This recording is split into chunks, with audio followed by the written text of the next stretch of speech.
Chris Chapman, Ryan the Hockey Guy Wallace here. T-Mobile Arena, where we just witnessed the Vegas Golden Knights win the very first playoff game in team history. Pretty amazing night.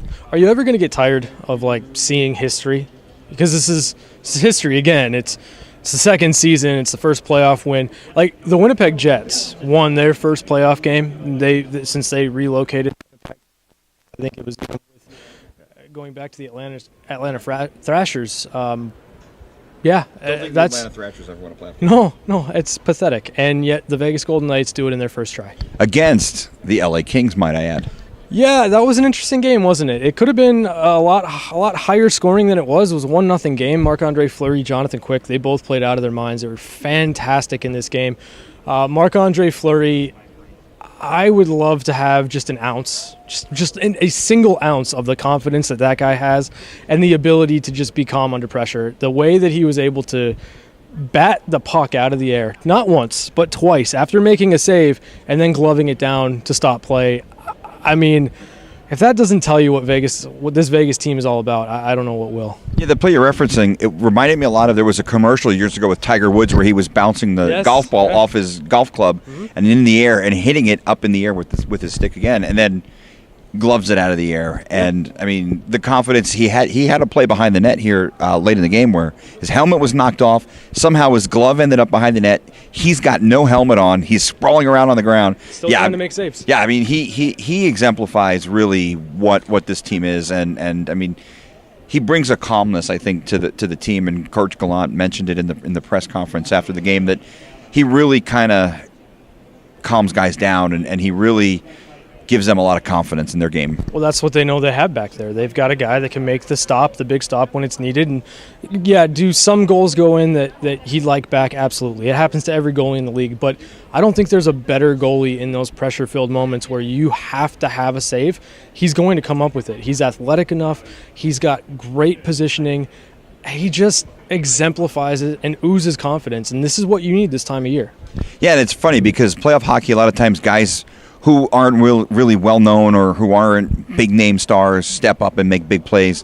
Tonight, big play was made very early in the game. Tomasz Nosek makes a great defensive play behind the net, finds Shea Theodore, who puts it home for the only goal of the evening very early in the game. And a couple guys you probably weren't going to expect to make the connection on the goal. I mean, Nosey and then Theodore. Yeah, you kind of expected a little bit from Shea, but you don't necessarily expected that much of Tomasz Nosek, although whenever he's been moved up and down the lineup, he seems to find a little bit of a spark. I mean, he was the guy that got the Golden Knights on the scoreboard first. The first ever goal in Golden Knights history was Tomasz Nosek. So, I mean, the guy's got a knack for coming up big in big situations, big games, and that's a good thing to have on your fourth line. It really is. And we'd be remiss if we didn't talk about Will Carrier. Will Carrier had himself a hell of a game. I mean, the guy was all over the ice. He was hitting everything.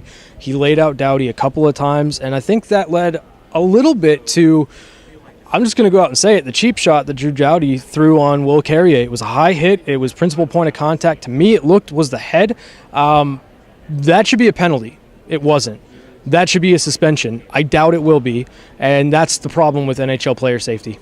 You know, it's funny because I talked to Tomasz Nosek after the game, who was on the ice for Carrier getting hit, and someone else had asked him about the play, and his comment was very straightforward. He said, look, if my boarding penalty was a penalty, then there's no way that wasn't a penalty. And I think he was right. I mean, no penalty called. It was a cheap shot. It was dirty. It was above the shoulders. It was right to the head. And as you said, we'll see.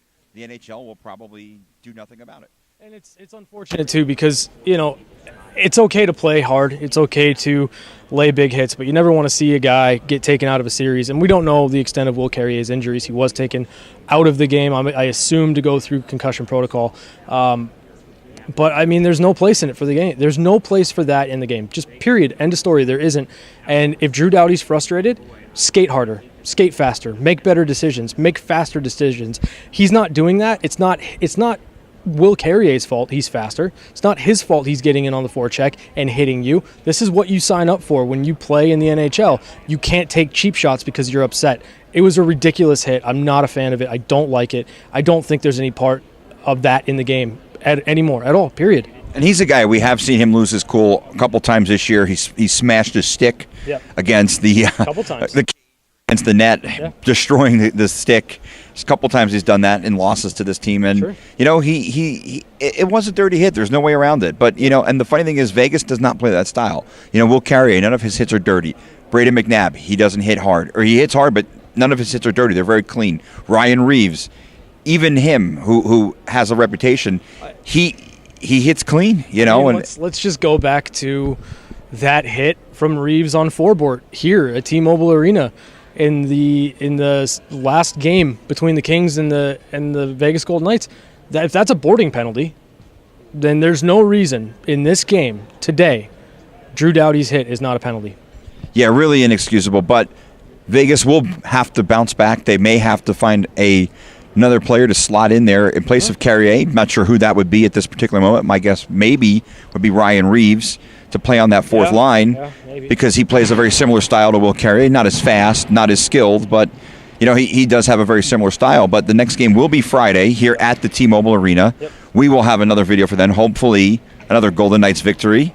And it'd be nice to go back to L.A. with a 2-0 victory or 2-0 lead. Yeah, I mean, again, big takeaways here. Fourth line played great. Will Carrier was the leader of the charge.